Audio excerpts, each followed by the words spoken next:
Hello class, good morning.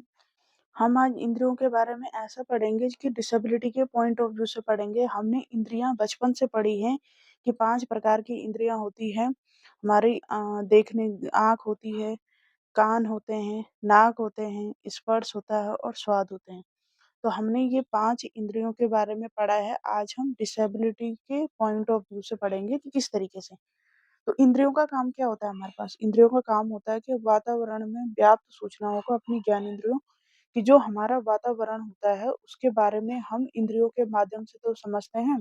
हमारे वातावरण में क्या हो रहा है हम अपनी आँख के द्वारा तो देखते हैं कि वहाँ पे 2 गाड़ियाँ चल रही है, 2 चिड़ियाएँ उड़ रही है, 3 बतख उड़ रहे हैं या चल रहे हैं, पानी में तैर रहे हैं, जो भी है करके। तो इस तरीके से हमें वातावरण की जानकारी हमारी इंद्रियों के द्वारा मिलती है। किसकी जानकारी? हमारे आस-पास क्या हो रहा है और क्या नहीं हो रहा है। कैसा मौसम है, क्या चल रहा है, क्या सुनाई दे रहा है, किस प्रकार की हमें खुशबू आ रही है, किस प्रकार की आवाज़ें आ रही है, कैसे हमें विज़न दिखाई दे रहे हैं और कैसा हमें फ़ील हो रहा है। तो दृष्टि का देख लेते हैं। दृष्टि का हमें 85% 100 में से 85% अगर हमें वातावरण की जानकारी मिलती है तो वो मिलती है हमारे विज़न से। किससे? विज़न से। और आँख का काम क्या है? देखना। तो ठीक है, यहाँ से देखने से हमें कितनी इन्फॉर्मेशन मिली? 85% इन्फॉर्मेशन मिली हमें विज़न से। फिर है श्रवण। श्रवण मीन्स सुनना। हमारे वातावरण में कैसी आवाज़ें चल रही हैं। तो हम कान से देख थोड़ी सकते हैं, हम सिर्फ़ कान से सुन सकते हैं।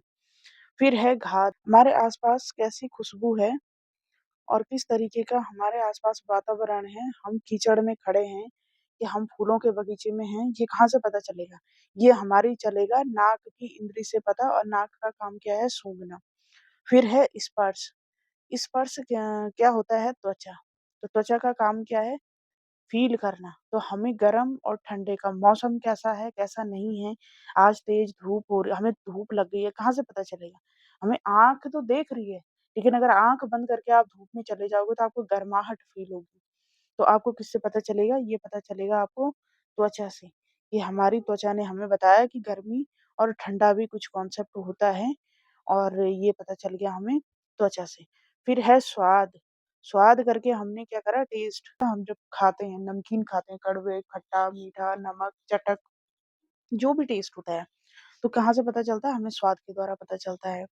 तो इन इंद्रियों का काम है हमारे वातावरण की इन्फॉर्मेशन हमें बताना और इसी से हम अपने वातावरण में सामंजस्य बैठा पाते हैं। Disability specific point of view मैंने एक बात वर्ड बोला था तो दृष्टि अगर हमें हमारे विज़न में कोई प्रॉब्लम है, विज़न लॉस्ट हो चुके हैं, कम दिखाई दे रहा है या धीरे-धीरे हमारी नज़रें कम होती जा रही है, तो विज़न लॉस्ट का प्रॉब्लम हो रहा है। तो हमें क्या होगा कि वो 85% जो है वो परसेंटेज कम होना शुरू हो जाएगा, 60 हो जाएगा, 50 हो जाएगा, 40 हो जाएगा। ये रेशियो इस तरीके से कम नहीं होगा, एकदम भी कम हो सकता है, सडन बंद भी हो सकता है और धीरे-धीरे भी लॉस्ट हो सकता है। तो सुनना ये भी हमारे साथ यही होगा कि हम देख सकते हैं लेकिन सुन नहीं सकते, तो पता कैसे चलेगा कि क्या बात कर रहे हैं 2 लोग आपस में? अगर चिड़िया उड़ रही है, हमें कैसे पता चलेगा कि ये चिड़िया जब हमें कोई बताएगा, हमें किससे पता चलता है? हम जब सुनते हैं, हमें लैंग्वेज भाषा का विकास किस चीज़ से होता है? वो होता है सुनने से। किससे होता है? सुनने से। तो जब छोटा बच्चा होता है तो सबसे पहले सीखने का जो क्रम होता है, वो छोटा बच्चा क्या करता है 1.5 से 2 साल तक क्या करता है? सुनता है। उसके बाद वो कॉपी करना शुरू करता है, जो वो सुनता है वही वो बोलता है। तो उसके बाद क्या करता है बोलता है। बोलने के बाद वो क्या करता है पढ़ता है। जो चीज़ उसको दिखाई देती है, अगर किसी किचन में वो चले गया तो हमने उसको ग्लास बोला तो उसको देख के क्या करेगा वो बोलेगा कि ये ग्लास है। तो ये क्या है? पढ़ ही तो रहा है उस चीज़ को। अगर चार्ट पेपर दिखा दो बच्चे को, आपने बताया है ये कार है और C4 दे दिया और बच्चे का उसमें लिखाई दे रहा है कि कार। तो वो सी इस तरीके से नहीं जानेगा कि सी इस कार में लिखा जाता है, हाफ सर्कल है, नहीं।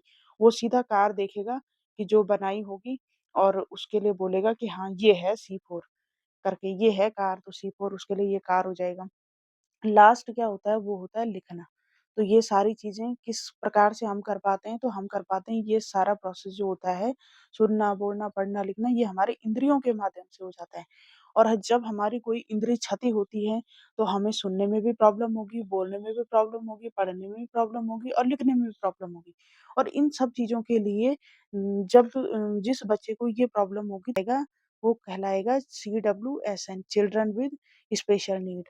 तो इस बच्चे के लिए हमें ज़्यादा प्रयास करना पड़ेगा, तो व्यक्ति अपनी इन ज्ञानेंद्रियों के द्वारा अपनी आवश्यकता के अनुरूप सूचनाएँ प्राप्त कर अपने दैनिक जीवन की आवश्यकताओं की पूर्ति करता है। व्यक्ति में यदि किसी एक ज्ञानेंद्रिय की अनुपस्थिति होती है, तो व्यक्ति अपनी अन्य बची हुई इंद्रियों की सहायता से वातावरण में व्याप्त सूचनाएँ प्राप्त कर अपनी आवश्यकताओं की पूर्ति करता है।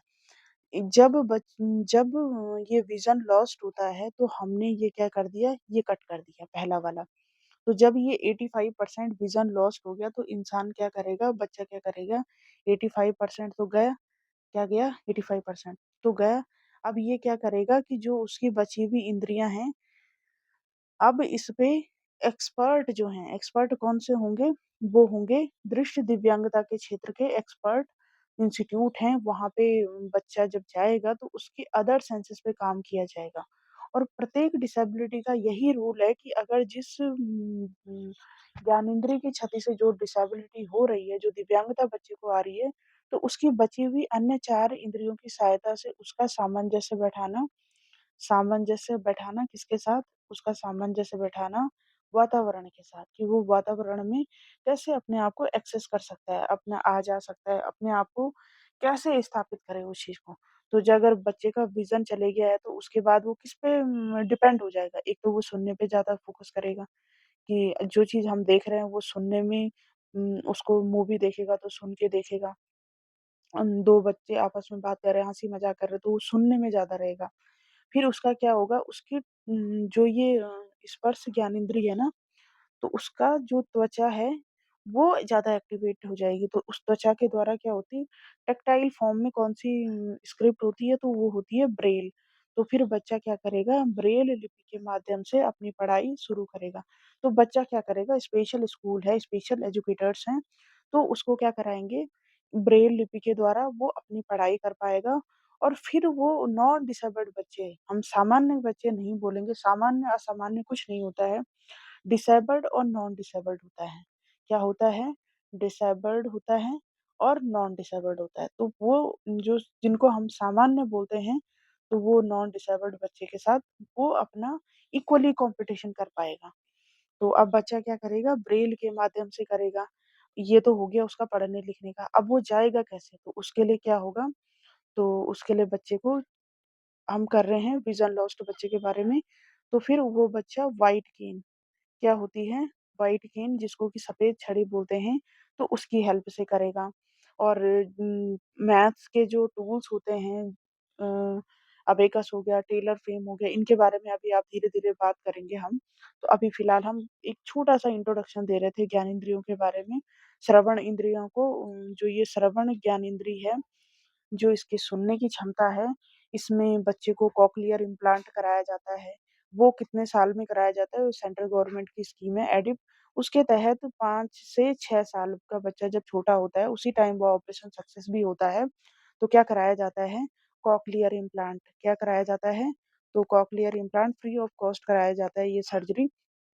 तो ये कॉकलियर इम्प्लांट कराया जाता है। और जो ये सूँघने की है, तो इसका तो ख़ैर बथेरे लोग होते हैं जिनको नहीं सुनाई देता, तो ये बहुत बड़ी मेजर प्रॉब्लम तो है वैसे, पर इतनी बड़ी नहीं है कि इंसान को जीने में दिक्कत आए। और स्पर्श इंद्रियाँ, ये जो टच सेंसेस हैं, जो त्वचा है, ये जो मेंटल इलनेस वाले बच्चे होते हैं, या मेंटल रिटार्डेशन जो पहले था, अब तो ये खत्म हो गया। अब मेंटल इलनेस और इंटेलेक्चुअल डिसेबिलिटी नया टर्म्स आई है। तो ये जो था स्पर्श ज्ञानेंद्रिय, जो ऑटिज़्म वाले बच्चे होते हैं, एमडी मल्टीपल डिसेबिलिटी, कौन से बच्चे? जिनको एमडी बोला जाता है, मल्टीपल डिसेबिलिटी। इनमें 2 डिसेबिलिटी होती है, बहुविकलांगता जिसे बोलते हैं, 2 या 2 से अधिक दिव्यांगता जिसमें होती है। तो जिसमें मेंटली इलनेस होता है, और ऑटिज़्म, कौन-सा? ऑटिज़्म। तो ये बच्चे, ऑटिस्टिक बच्चे क्या होते हैं, इनकी जो टच सेंसेस होती है ना, ये बहुत कम होती है। अगर उनके हाथ में पानी गिर गया, गर्म पानी गिर गया, तो उनको नहीं पता चल पाता बच्चों को, तो वो बिल्कुल नॉर्मल बिहेव करते हैं। सर्दियों में भी ठंडे पानी से नहा जाएँगे, गर्मियों में गर्म पानी से नहा जाएँगे। उनका अगर जल भी जाएगा तब भी उनको कोई दिक्कत नहीं होती है। हाथ में कोई चोट लग जाएगी तो उसको खरोंचना शुरू कर देते हैं। तो ये टच वाली वो होगी। तो ये किसमें होता है? ऑटिज़्म वाले बच्चों में होता है।